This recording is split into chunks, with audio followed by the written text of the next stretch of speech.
Hello, ladies, and welcome back to another edition of Menopause Made Easy with Tanya, helping you thrive after 45. This is where we talk about all things midlife, our changing bodies, our evolving identities, and our emotional landscape. And today's episode is a powerful and tender one. We're talking about shame. What is it, where it hides in our bodies, and how we gently begin to release it. I did a very powerful episode on shame. You can look that one up too. It is just something that's really important every once in a while to have a look at because we don't want it hiding in our bodies. Shame isn't something we often talk about out loud, but it lives quietly inside of us. And whether it's shame around food, parenting, relationships, our bodies, or simply not feeling enough, it takes root and dims our light. But here's the simple truth. Shame cannot survive the light of your awareness and self-compassion. So today I'll guide you through a reflective conversation and then into a short meditation that invites you to breathe, name, and gently release the shame you no longer need to carry. So happy February, everybody. We're going to work on some deeper inner work again this month. January was full of great tips for you to build long-term sustainable habits. Let's jump in today. So what is shame? Shame is the deeply painful feeling that we are flawed, broken, or unworthy of love and belonging. And unlike guilt, which says, I did something bad, shame says, I am bad. It shows up in phrases like, what's wrong with me? I can't let anyone know this part of me. They'll never understand. And here's the hard part. Shame thrives in secrecy. It grows stronger when we hide it, when we're silent, or when we beat ourselves up. Okay? Shame thrives in secrecy. And listen, I'm still working on releasing some of my shame.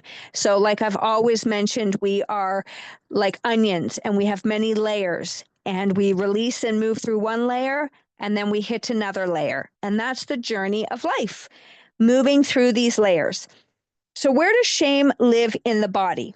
It's not just in the mind, it lives in the body. It's stored in our chest as tightness or heaviness. So as I'm saying these, just notice if you have felt them, and if you are completely disconnected from your body, just notice after listening to this episode if you can feel what I'm talking about here. So in our chest, it's tightness or heaviness. In our gut, it can be nauseous, like butterflies or knots. In our throat, it can be as a lump or in the inability to speak or like a tightening. Jaw, it can be a clenching.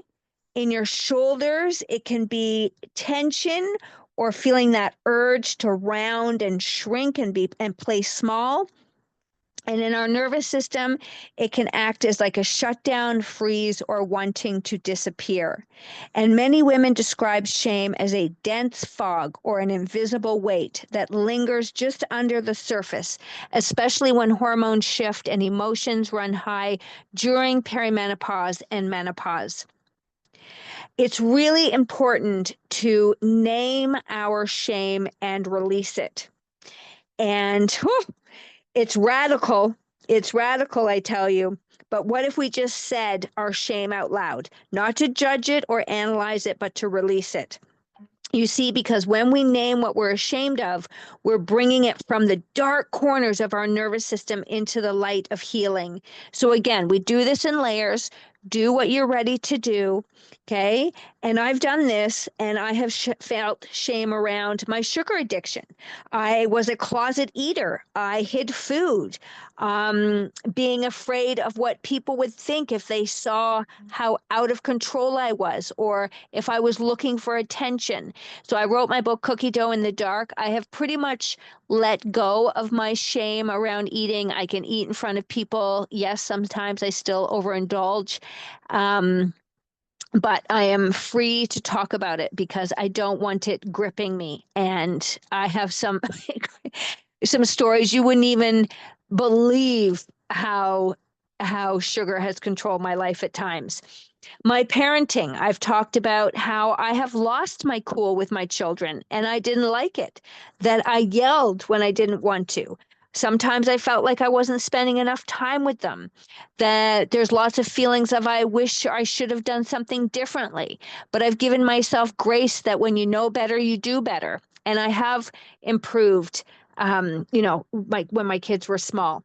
But I instead of hiding it, I talked about it. And I realized through this process too that I'm not alone. Other people do the same things. We're not all, just non emotional beings, or we have different stories. Okay. Then there's a shame around our body, how it's changed, how I've judged it, how I thought I wasn't worthy unless I looked a certain way. And I'm feeling this in menopause. I have, more weight around my waist than I used to. Changes are happening in my body. My hair is getting grayer.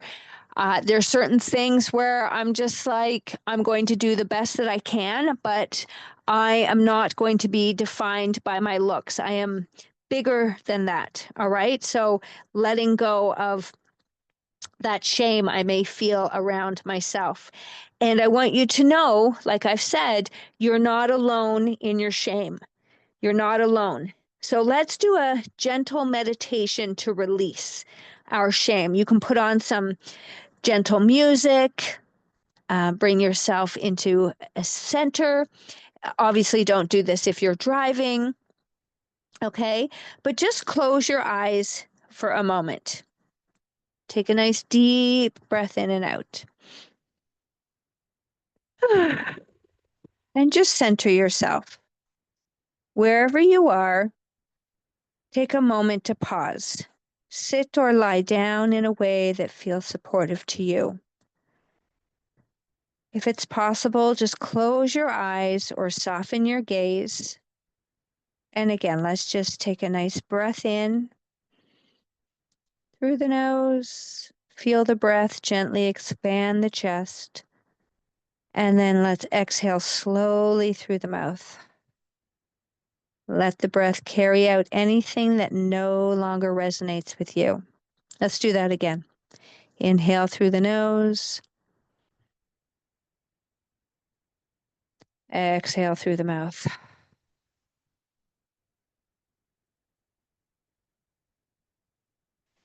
Now bring awareness into your body.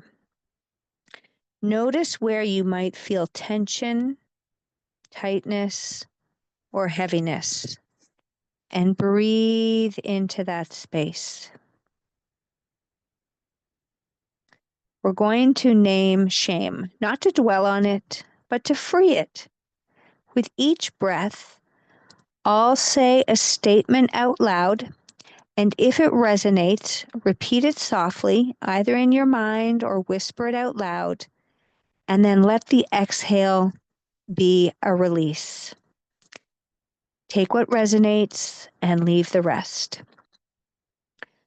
I feel shame about eating when no one is watching. Inhale, exhale.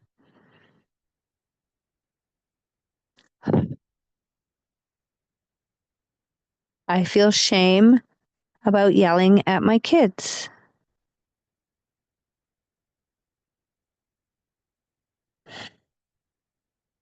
I feel shame about not loving my body.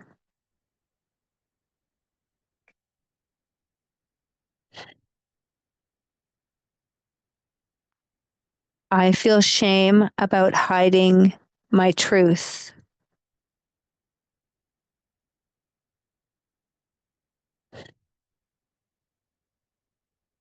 I feel shame about needing help.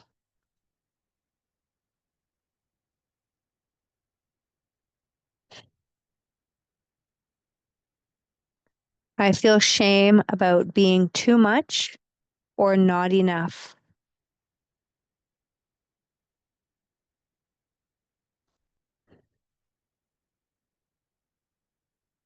I feel shame for the way I've judged people.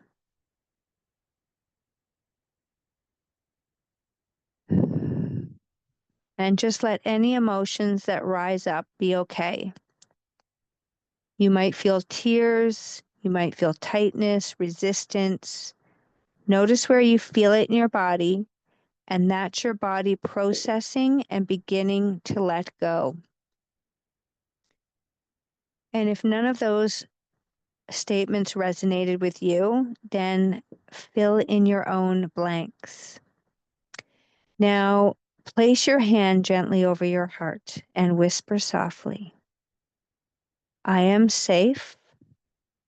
I am healing. I am not my shame. Inhale. Exhale.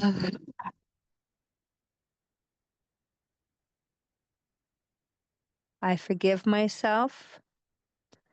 I am learning. I am love. And I am loved.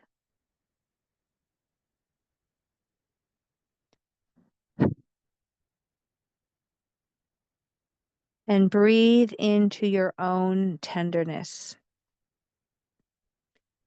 This is how we heal. One breath, one truth, one release at a time. And just continue to keep your hand over your heart, breathing, letting go of what no longer serves you. And breathe in love and compassion. You did something brave today. Naming shame is not easy. But the truth is, when we name it, we no longer carry it alone. When you name shame, you shrink it. When you breathe it out, you invite light in. When you cry, you cleanse. When you forgive, you free your future. You may need to come back to this practice again. Trust me, over and over. Just that's okay. Just let it go. You are not broken. You are becoming. You are becoming. If this episode stirred something within you, journal about it. Talk to a trusted friend.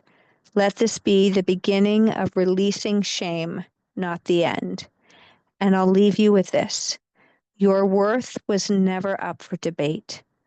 You were never meant to carry shame. Thank you for being here. Thank you for being brave. And until next time, keep breathing, keep healing one layer at a time. Keep shining your beautiful light because we need you to be vibrant and compassionate and loving. And thank you for listening.